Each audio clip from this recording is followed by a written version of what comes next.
Assalamualaikum everyone. I am your host Bro, and this is the Creative Corner. The thing that we are going to be talking about today is, of course, cricket. This is the crick law. Topic of today's discussion is yesterday's T20 World Cup 2026 semi-final between India and England, and what a game of cricket it was.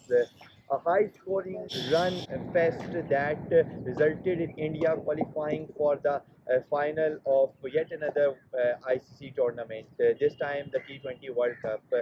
They are the defending champions from 2024, and they are deserving finalists of this year's campaign as well. It was an incredible game of cricket, and both teams were in the game till the last 2-3 overs. Again, Jasprit Bumrah came in clutch at the crunch moments and delivered for India. His hours pushed the already enough run rate to the point of no return, and it resulted in England's batters coming under enormous pressure in the final moments of the game. It was a usual Wankhede wicket. Mumbai's Maidans usually have the batting wickets, and so was the case yesterday. It had to be a high scoring game, and it was apparent the way Indian openers started. Although Abhishek fell cheaply and Sanju Samson gave a chance to Harry Brook at mid-on, but he was not able to catch it, resulting in a lifeline to Sanju Samson, who is in the form of his lifetime. It was almost a criminal mistake that cost his team. After that, Sanju plays some exquisite shots, and his force was on full display yesterday. The form combined with the force resulted in the annihilation of English bowling lineup. He did not let any bowler settle at all. Samson's innings gave the confidence to the incoming batters as well in Kishan, Pandya and Dubey. It was a very intelligent move to send Dubey up the order so as to keep the left-right combination and not to allow any single bowler to tie up the end. This strategy did not let Dawson come into the game. Had it been Sakai, both would have been right-handed and Dawson would have come into the game. It was not that English were short of the bowling options, but that rendered the spot of Dawson, who had already gone for 19 runs in an over, useless. They could have played Rihan at that point, who was the scintillating turner of the last match. That decision also proved to be wrong by Baz and Brook. English bowling lineup considered 20 to 25 extra runs in the final few overs. They must have restricted India to 225 to 30. They must not have let the game drag on to the 250 mark, because then it becomes a psychological barrier, and no doubt how great of an innings Jacob Bethel played, it was always going to be away from his reach. And in the end, same thing happened. He played the innings of his life so far, but still could not take his team over the line. Again, England's struggles were the usual ones. Their opening partnership did not click at all through the whole tournament. Phil Salt, who always leads the batting unit like a lion, was nowhere close to his best in this tournament.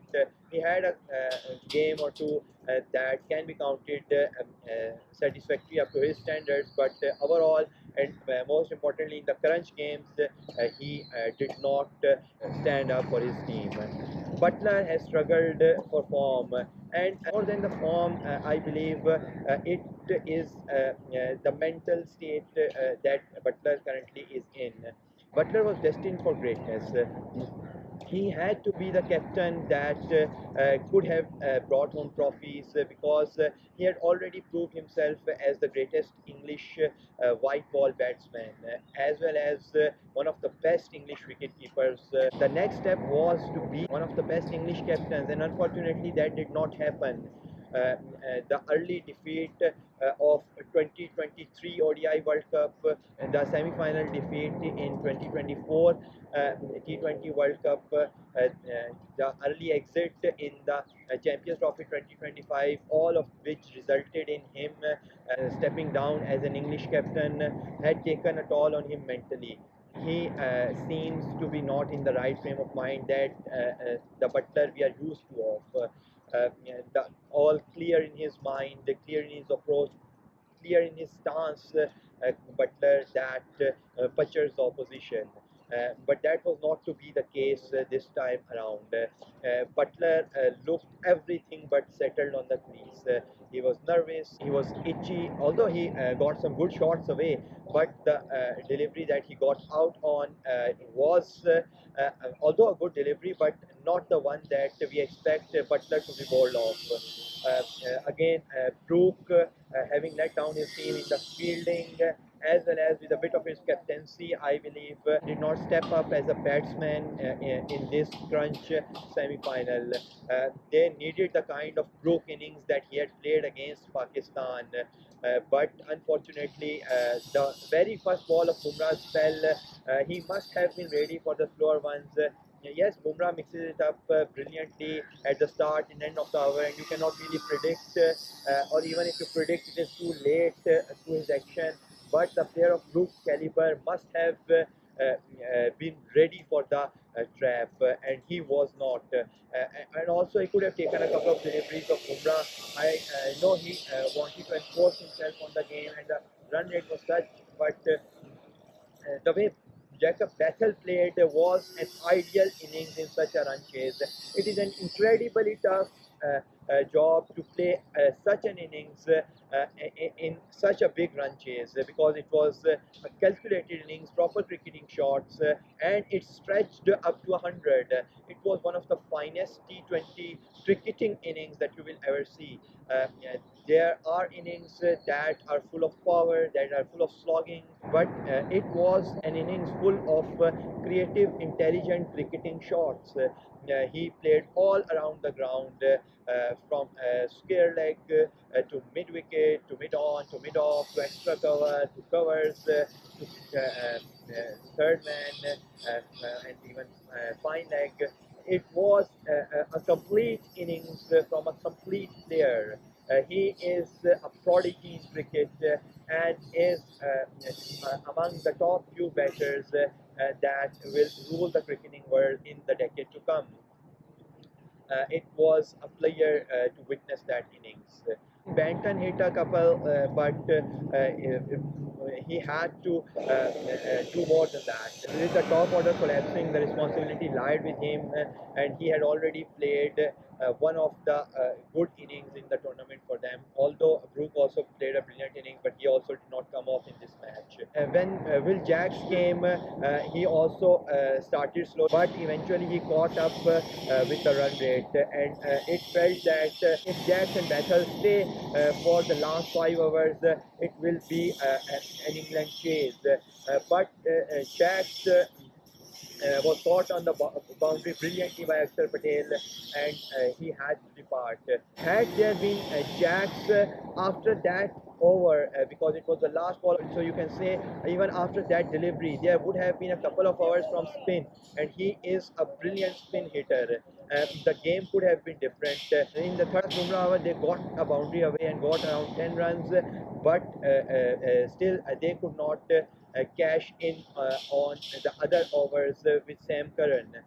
I think the Sam Curran innings was in a losing cause because even though others might not have scored many runs, but they did not even take that ball. But a 13 ball 18 at that situation is a criminally low strike rate. And Sam Curran would be the first one to admit it. I felt that the Sam Curran did not play with the creativity that was the demand of the situation at that point. rather the pressure got to him. Unfortunately, yesterday was not his day. That was also not the perfect move by the captain and the coach. They could have sent Jofra Archer at his place because as he shown in the last Dubai hour that he could have hit a big had he been sent up the order, and they needed boundary hitters, big boundary hitters at that stage. Rather, Karan was the kind of player who takes his time and is not as great a pure boundary hitter as maybe Overton or certainly Archer. So that was also a tactical mistake, I believe. Bethel kept on finding single-handedly, but throughout the innings, especially in a chase, he did not get the kind of support he deserved. But it was one of the best lonely battles that a batter can fight in a long, long run chase. In the end, it was a 7-run defeat, but they had lost the game where the Bethel wicket fell. Almost 500 runs were scored on a great day at Mumbai, and India almost always had the upper hand, but India were pushed to their limits as well. On the other hand, New Zealand has come through the annihilation of South Africa, and they will be excited to meet India in the final. I still believe that India has the best chance as well as the best team in the world for the T20s, and India is going to take the cup. But if their openers fire as they fired in the semi-final, they can do India some damage. But again, those openers will be facing Bumrah. If they can pass through those Bumrah hours, it will be a great final for the world. This World Cup has presented us with some brilliant matches. The South Africa-Afghanistan match, the Pakistan-England match, the Sri Lanka-Australia match, even the New Zealand-South Africa match, although it was one-sided, but it was a brutal display of power hitting. It was a spectacle in its own sense. And the yesterday almost toppled it all, but I still believe the best game was the South Africa-Afghanistan game. So it has been a great World Cup for cricket. For the modern day T20 cricket, it has been a brilliant advertisement, and we hope that the cricket keeps on growing like that. Yeah, that's pretty much it from today's vlog 0x0C, which of course is called a crick log. And we will see you in the next one, probably the final or the opening of this question. Thank you.